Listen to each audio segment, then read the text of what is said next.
welcome back to my channel. So this video is all about things or mistake I did in 10th grade that I think you shouldn't. So let's begin with the video. So मेरी पहली जो mistake थी वो थी not taking Hindi और English that seriously. सो जितना मेरे को स्कूल में पढ़ाया जाता था मैं उतना ही पढ़ती थी. मैंने घर में आके कभी हिंदी की बुक नहीं खोली, कभी इंग्लिश की बुक नहीं खोली कि चलो एक चैप्टर रीड कर लिया जाए. बट नहीं, आपको ये नहीं करना है. आपको मंथ में 4 चैप्टर उठा लेना. आपको कोई से भी अच्छे लग रहे हो, आपको वही से भी 4 चैप्टर उठाइए हिंदी के, इंग्लिश के, और उनको एक बार रीड कर लीजिए. बस उतना ही मोर देन इनफ होगा आपके लिए.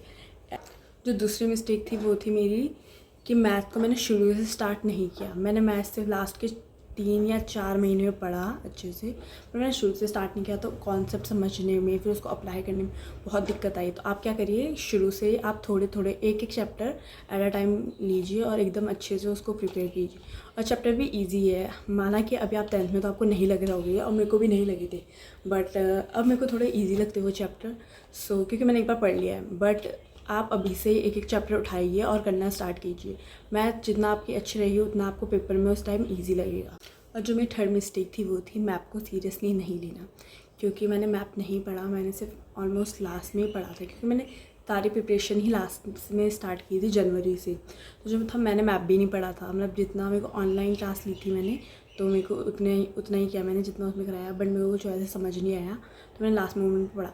और लास्ट जिस दिन मेरा पेपर था 7 मार्च, तो उस दिन मैं सेंटर के अंदर जाने से पहले ही मैप देख रही थी. और वो तो मेरी किस्मत अच्छी थी कि मैप उसमें से आया, तो मैं करके आ गई थी थोड़ा बहुत. ठीक है, तो आप ऐसा मत करना. आप अच्छे से पढ़ना मैप शुरू से ही. थोड़ा एक मैप भी अगर आप कर लोगे अच्छे से, क्योंकि हिस्ट्री में I think so 3 to 4 map होते, 3 मैप होते हैं शायद हिस्ट्री में, तो आप वो अच्छे से कर लेना.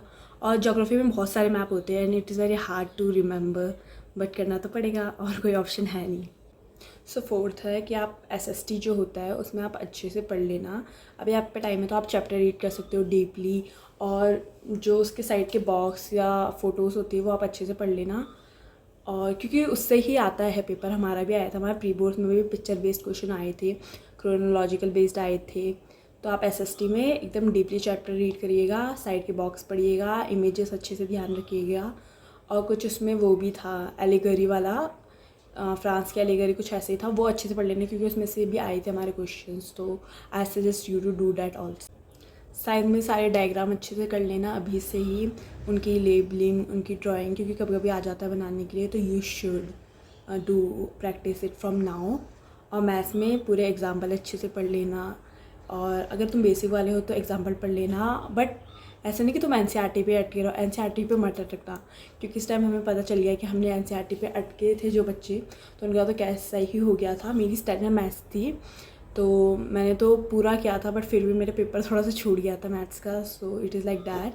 आप एकदम अच्छे से पढ़िए, ठीक है. और now a pro tip that आप अपने टीचरों के साथ एकदम अच्छे से बिहेव करिएगा.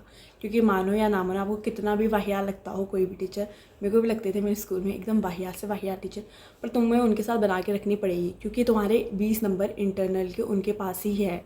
और वो अगर तुम उनके साथ कुछ भी नहीं करोगे तो फिर वो तुम मतलब कुछ भी नहीं करोगे तो भी ठीक चलेगा. बट अगर तुम उन्हें उल्टे जवाब दोगे कि हाँ, मतलब मेरे को पता रहता है कि टीचर बहुत मतलब बच्चों पे निकालते हैं अपना गुस्सा, हम पे भी निकाला गया था, बट आप कुछ मत बोलना क्योंकि 20 मार्क्स उनके पास है. और अगर उन्होंने तुमसे खुंदस खा ली तो तुम्हारे को 20 मार्क्स चले जाएंगे and it is a loss for you. अपने टीचरों के साथ अच्छे से बना के रखना. और कोई भी अगर वो हाँ बोलेंगे तो हाँ बोल देना, ना बोलेंगे ना बोल देना. कभी भी उनके साथ आर्ग्यू मत करना, क्योंकि 20 नंबर उनके पास है और यू वांट दैट 20 नंबर. ठीक है, मेरे को भी पता है कि बहुत सारे टीचर होते हैं कि नहीं ये ऐसे ही होता है, ऐसे हमें पता है कि वो गलत है, पर उन्हें नहीं मानना है कि वो गलत है. बट आप कर लेना उन पर, आप बोलना हाँ सर आप सही हो, क्योंकि हमें वो 20 नंबर चाहिए and that's important. So that's all for this video. अगर आपको ये वीडियो अच्छी लगी हो तो please like, share and subscribe. और अगर आपको ऐसे कोई और स्टडीज़ टिप्स चाहिए होगी तो कमेंट में मिलो. I will surely make a video on that also. Thank you.